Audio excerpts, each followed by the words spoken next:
Moi, c'est Pierre-Victor Besson. Je suis en doctorant en première année. Donc, j'ai commencé en novembre l'année dernière, avec en co-encadrant les 4 noms qui s'affichent ici. Et aujourd'hui, je vais vous parler de ce qu'on appelle des honeypots. Qu'est-ce que c'est, à quoi ça sert, et pourquoi est-ce que je travaille là-dessus, parce que c'est le sujet de ma thèse de 3 ans. Donc, ce que je vais mentionner aujourd'hui, c'est déjà qu'est-ce que c'est un honeypot, parce que vous n'êtes pas forcément tous familiers avec qu'est-ce que c'est. Ensuite, à quoi ça nous sert donc, dans un cadre de défense informatique, dans le cadre de l'équipe CIDR, à quoi ça sert.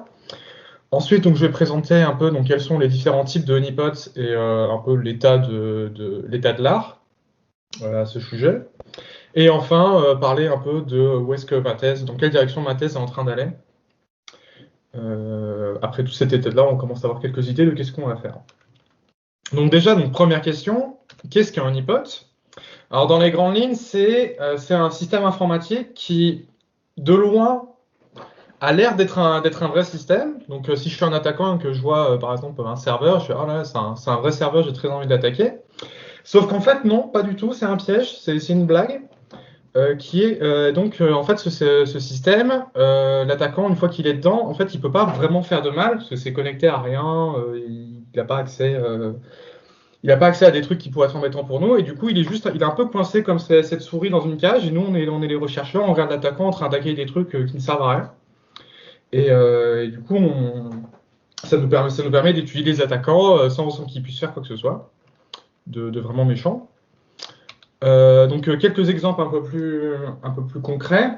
Par exemple, on pourrait dire, oui, alors j'ai une VM sur ma machine, sur ma vraie machine, et si quelqu'un se connecte en SSH dessus, j'ai configuré le truc de telle sorte que les attaquants ils soient redirigés sur la VM plutôt que la vraie machine. Sauf qu'ils ne sont pas au courant. Et du coup, ils se baladent dans la VM et tant qu'ils ne se rendent pas compte que c'est une VM, ils perdent leur temps.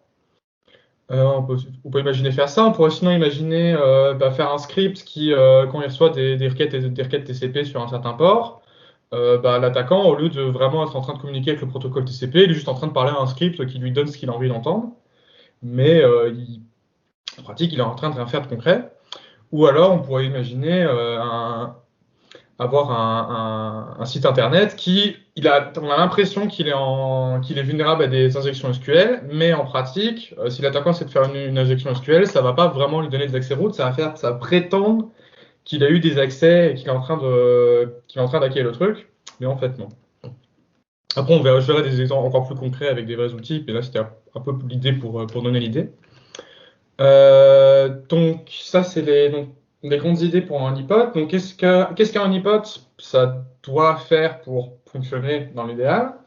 Donc déjà, il faut que le honeypot il soit crédible, parce que si mon honeypot il prétend, par exemple, dans le premier exemple, mon honeypot il prétend être un serveur, mais c'est juste une VM, s'il ressemble pas du tout au serveur sur lequel il est, l'attaquant il va vite se rendre compte que c'est pas normal et il va partir.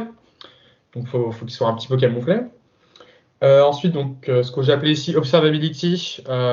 C'est important que si on a un attaquant sur notre honeypot, donc sur notre faux serveur, c'est important qu'on sache ce qu'il est en train de faire quand même, que ces attaques soient monitorées, qu'il y ait des logs, et qu'on sache ce qu'il est en train de faire. Parce que si on a un attaquant chez nous, mais qu'on ne sait pas ce qu'il fait, ça sert un peu à rien. Il est juste en train de faire ses trucs et on ne sait pas.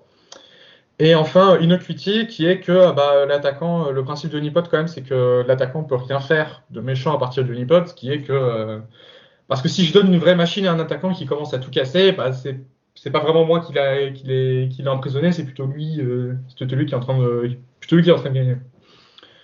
Donc ça serait trois choses qu'un honeypot devrait dans l'idéal respecter.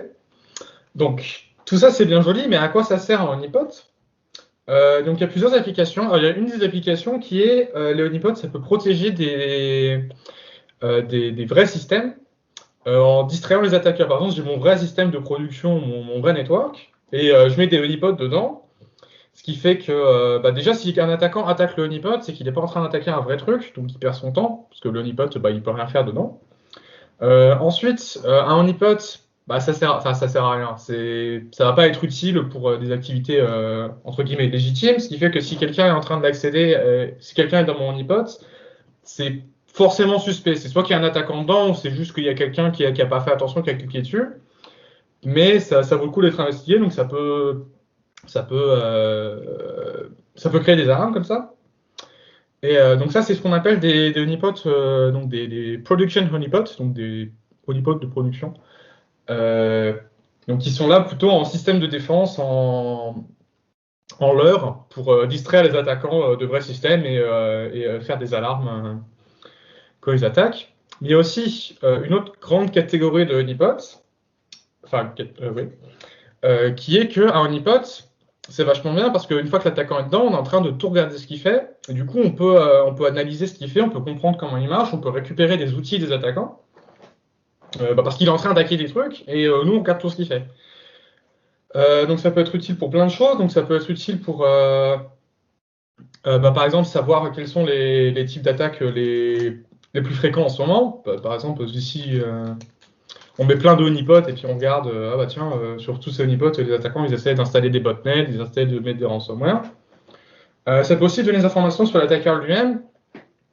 Se basant sur un attaqueur dans un honeypot et qu'on regarde qu'il est en train de faire telle attaque, puis telle attaque, puis telle attaque, et qu'après on regarde dans nos bases de données et qu'on voit, ah ouais, c'est un peu comme tel APT ou tel groupe, ça nous donne des informations, donc on peut éventuellement l'identifier.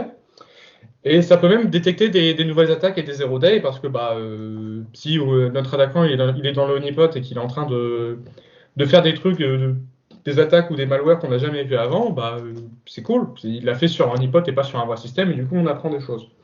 Donc ça, c'est ce qu'on appelle des research honeypots, des honeypots de research. Donc research honeypot et production honeypot, c'est les deux grandes catégories de à quoi ça sert l'honeypot, en gros. Voilà, mais il y a aussi donc d'autres. Dans la taxonomie de honeypot, il y a aussi une autre catégorie. Donc là, on va parler de ce qui s'appelle les niveaux d'interaction. Parce qu'un honeypot, il peut y avoir, on peut avoir plusieurs niveaux d'interaction, ce qui veut dire qu'il peut être plus ou moins complexe et réaliste pour l'attaquant. Par exemple, un low interaction honeypot, ce qu'on appelle comme ça, c'est un honeypot qui juste prétend être un vrai service, donc un service SSH, TCP, un website, ce que vous voulez. Il prétend en être un vrai, mais en fait, l'attaquant est juste en train de parler à un script. J'arrive sur ma machine SSH et en fait, je suis juste en train de, au lieu de parler vraiment au serveur, je parle à un script Python qui me dit ce que j'ai envie d'entendre. Donc, l'avantage de ce genre de honeypot, c'est que c'est très facile à utiliser. Généralement, c'est un script, quoi, un truc à installer, et c'est assez peu dangereux à déployer parce que on donne pas des vraies ressources à l'attaquant, il est juste en train de parler à un script. Mais donc ça c'est l'avantage, mais l'inconvénient c'est que c'est vite limité parce qu'on n'a pas vraiment donné des vraies ressources à l'attaquant où il est juste en train de parler à un mur. Et normalement un attaquant, au bout d'un moment, s'il est un peu compétent, il se rend compte qu'il est en train de parler à un mur et il s'en va, quoi. Donc il y a ce côté, il y a un coût entre à quel point le honeypot est facile à utiliser et à quel point il donne des bonnes infos. Et suivant la situation, il y aura des moments où on a envie d'avoir un truc facile à utiliser, et tant pis si on n'a pas des données de fou. Et il y a d'autres moments où on voudrait l'inverse. Donc quelques exemples de l'interaction honeypot, il y en a plein, il y en a vraiment beaucoup. Là j'en ai mis que quelques-uns, mais il y en a à peu près, il y a tous les protocoles qui y passent. Alors il y en a un donc, qui s'appelle Dionea, je sais pas comment ça se prend, Dionea. Donc lui, il émule des vulnérabilités de service pour capturer des samples de malware. Donc quand tu scannes avec ton Nmap et que tu arrives, tu as l'impression de tomber sur des ports vulnérables à plein de trucs. Mais en fait, c'est juste Dionea, donc le software, le script derrière, qui est en train de faire semblant d'être vulnérable pour ensuite que tu envoies ton sample de malware, et puis Dionea, il le capture, et après, il fait « Ah bah c'est bon, merci pour votre malware, bonne journée ».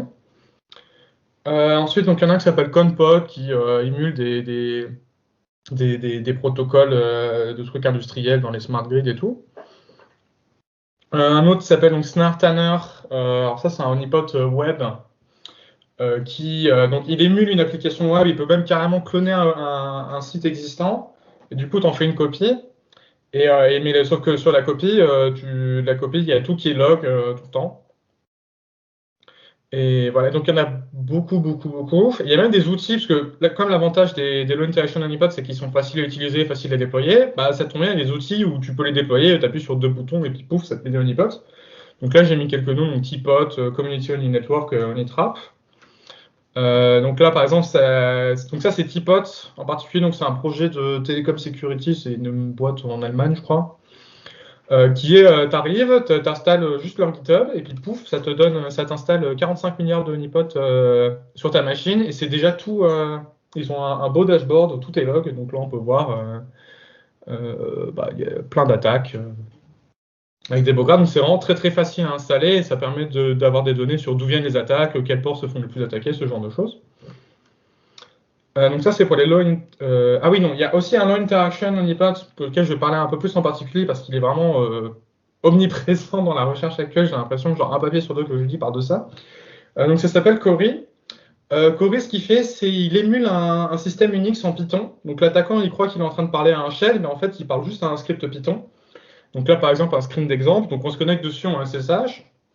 J'arrive et puis il me dit la bannière de connexion de Unix, là, veut programme included, machin. Et comme si c'était une vraie machine. Et par exemple, si je fais ifconfig, il va me renvoyer un truc, mais en pratique, j'ai pas vraiment fait ifconfig sur une vraie machine. C'est juste que dans le code Python, il y a écrit si il tape ifconfig, alors faut renvoyer ça. Donc c'est plutôt stylé. Donc Scoris, ce qu'il fait, donc il supporte, on peut se connecter dessus en SSH ou en Telnet. Il supporte quelques commandes par défaut. Donc là, on a vu ifconfig qui fonctionne. On peut créer on peut faire mkdir, cpls, on peut créer des faux. L'attaquant peut créer des fichiers et le système va prétendre que le fichier a vraiment été créé pour qu'il soit cohérent. On peut même ajouter ses propres commandes. Et si une commande n'a pas été implémentée, le Cori va renvoyer une erreur, en gros, pour faire semblant. C'est très très facile à configurer, on peut changer le file system qu'il y a dessus, on peut changer les mots de passe qu'ils acceptent pour la connexion SSH, on peut faire plein de trucs, et c'est très facile à connecter avec des services de log, donc des Splunk, les Stack ELK, des trucs de SQL. Donc Cori, c'est vraiment très très facile à utiliser, c'est encore maintenu, c'est un projet GitHub open source qui est vraiment pas compliqué à installer et à configurer et qui est encore maintenu. Et c'est extrêmement utilisé dans la recherche actuelle, en tout cas dans les papiers que j'ai lus. Donc il est très utilisé, il est beaucoup modifié aussi. Il y a des papiers où ils prennent du Cori, ils mettent du machine learning dessus, enfin ils font plein de trucs. Donc c'est pour ça que je trouvais qu'il méritait sa propre partie. Et voilà. Donc ça c'était pour les low interaction honeypots, donc ceux qui prétendent être des vrais systèmes, mais en fait non. Mais sinon, donc, de l'autre côté du tableau, on a des high interaction honeypots qui, eux, du coup, ont donné à l'attaquant une vraie machine pour jouer avec. Bon, généralement, c'est une VM. Et donc, ce qui donne beaucoup plus de possibilités à l'attaquant. Donc, un des avantages pour ça, c'est que nous, en tant que défenseur, l'attaquant, il a beaucoup plus d'options. Donc, on aura beaucoup plus d'infos. Parce que, par exemple, dans mon Cori, il y a une dizaine de commandes, mais s'il commence à faire des trucs un peu compliqués, il va se prendre que des erreurs et il va partir. Sauf que si je lui donne une vraie VM, c'est une VM, quoi. C'est un système Unix ou Windows ou peu importe ce qu'on a mis sur la VM, et donc il peut faire à peu près ce qu'il veut. Du coup, il va pas partir au bout de 5 secondes. Donc ça, c'est l'avantage. Donc c'est le mode des meilleures données. Mais l'inconvénient, c'est que c'est plus dur à déployer et à maintenir. C'est pas juste un GitHub. Il faut faire une VM, il faut mettre des logs dessus. Voilà. Et aussi, il faut faire attention qu'elle soit configurée de manière efficace pour pas que l'attaquant il fasse n'importe quoi avec et qu'il nous fasse du mal. Parce que par exemple, si ma VM, je mets une VM mais je restricte pas du tout l'aspect réseau, l'attaquant il va vite servir de ma VM ou de ma machine pour DDoS d'autres serveurs, pour spread des botnets et tout. Donc ça, c'est quelque chose qu'il faut faire attention parce que on est là pour être les défenseurs, on n'est pas là pour aider les attaquants à se propager. Donc quelques exemples de high interaction honeypot, même si globalement il y en a quand même beaucoup moins de papiers sur la high interaction que des low. Donc il y en a un qui s'appelle Honware, donc un papier de 2020 qui est très très sympa, ils utilisent des VM, ils ont téléchargé plein de firmware de IoT, donc des caméras, des trucs, des machins, qui sont tous disponibles sur Internet. Il y en a beaucoup disponibles sur Internet et du coup ils ont un système qui ils choisissent quel IoT ils ont envie d'émuler. Par exemple, ils font tiens, j'ai envie d'avoir ce modèle de caméra. Et puis, paf, ils le déploient rapidement et ils ont des fausses caméras qui sont prêtes à se faire attaquer. Ce qui est très sympa. Ils chopent même dans le papier, ils chopent même des zero day avec. Genre, ils voulaient essayer de choper une attaque, ils en ont chopé une autre sans faire exprès. Et du coup, ils étaient contents. Donc, un autre truc qu'on peut faire en interaction, en théorie, c'est juste faire un proxy SSH. En fait, ma machine, tout ce qu'elle fait, c'est elle prend tout le trafic SSH, elle le renvoie sur une VM ou sur une autre machine que je contrôle. Et du coup, cette machine-là, tout ce qu'elle fait, c'est log. Et sinon, Cori, alors encore Cori, parce que Cori, c'est un projet qui fait quand même beaucoup de trucs, parce que maintenant, il a même un mode interaction où ce qu'il fait, c'est quand je suis un attaquant et que je me connecte dessus, Cori va me donner ma propre VM pour jouer avec.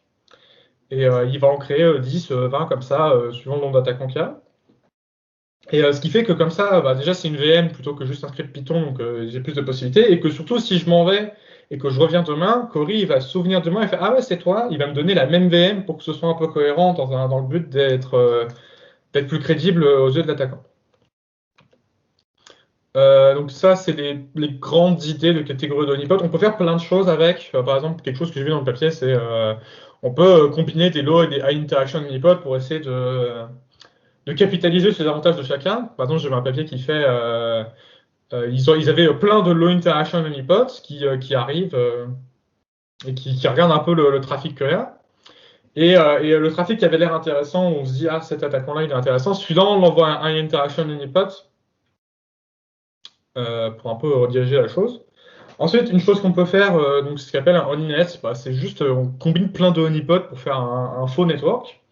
Ce qui peut être intéressant pour des scénarios plus complexes, comme ça, genre l'attaquant il arrive sur un honeypot et il essaie de latéraliser, donc il va tomber sur d'autres machines, mais c'est tout des honeypots et du coup il se perd dans notre réseau. Il y a aussi un concept c'est amusant qui s'appelle les honey tokens, donc c'est pas vraiment un honeypot, mais ça s'en rapproche, c'est pour ça que je le mentionne ici. Qui est, au lieu d'être des fausses machines, c'est des fausses données ou des fausses credentials que tu mets, que tu caches un peu dans tes systèmes. Ou par exemple, tu peux mettre ça dans ta base de données d'user, tu mets un faux user,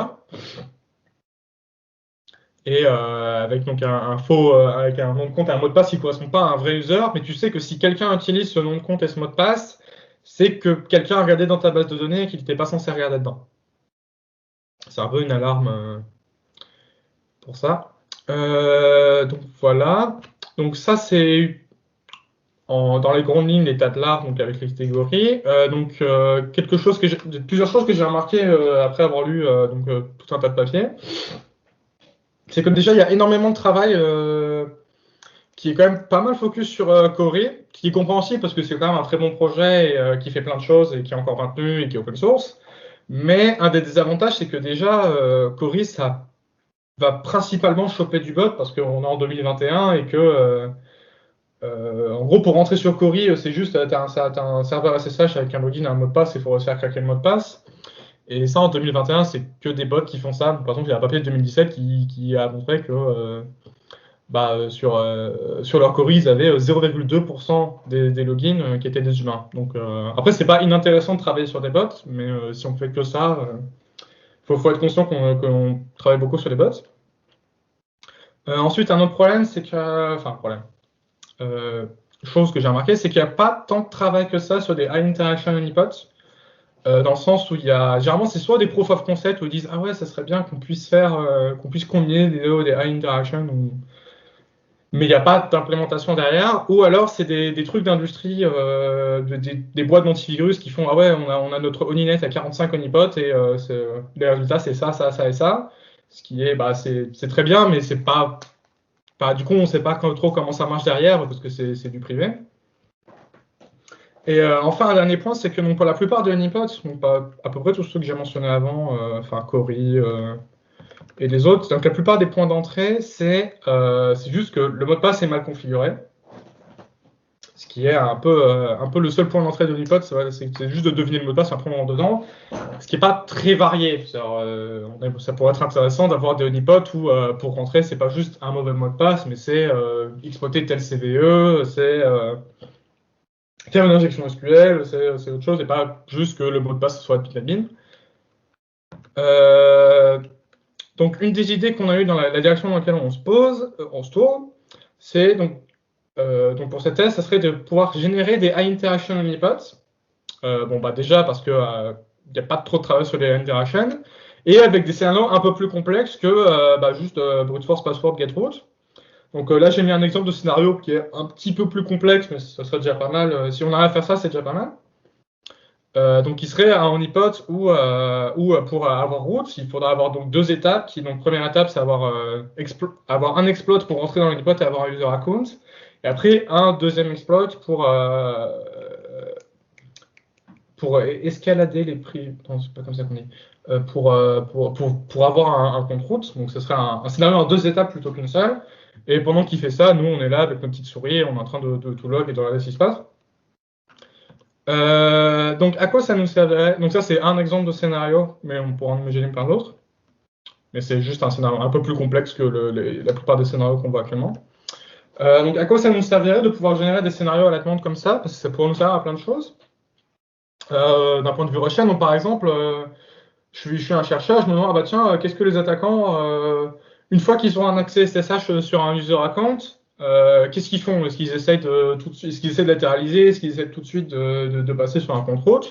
Eh ben, on pourrait design un scénario qui leur donne cet accès SSH initial et qui après leur donne plein d'options, et puis on regarde les options qu'ils préfèrent. Ou alors, si on est capable de générer un scénario à la main comme ça, bah, par exemple, il y a une CVE qui a été faite il y a quelques années, on se demande, ah bah tiens, est-ce que les attaquants ils s'en servent encore ou est-ce que c'est bon, ils sont passés à autre chose parce que la plupart des systèmes ont passé cette CVE? Bah, on peut release un honeypot où la faiblesse de honeypot, c'est cette CVE en particulier, on regarde si des gens tapent dessus ou si tout le monde s'en fiche. Ou encore, si j'ai une infrastructure, donc avec plein de choses, des bases de données, des trucs SSH et tout, et je me dis, bah, j'aimerais bien savoir qui est-ce qui est le plus susceptible de se faire attaquer pour pouvoir le protéger, pour pouvoir focaliser mes efforts là-dessus, parce que je ne peux pas tout focaliser mes efforts partout tout le temps. Et du coup, là, on pourrait faire un honeypot avec plusieurs points d'entrée, et on regarde quel point d'entrée est le plus susceptible de se faire attaquer.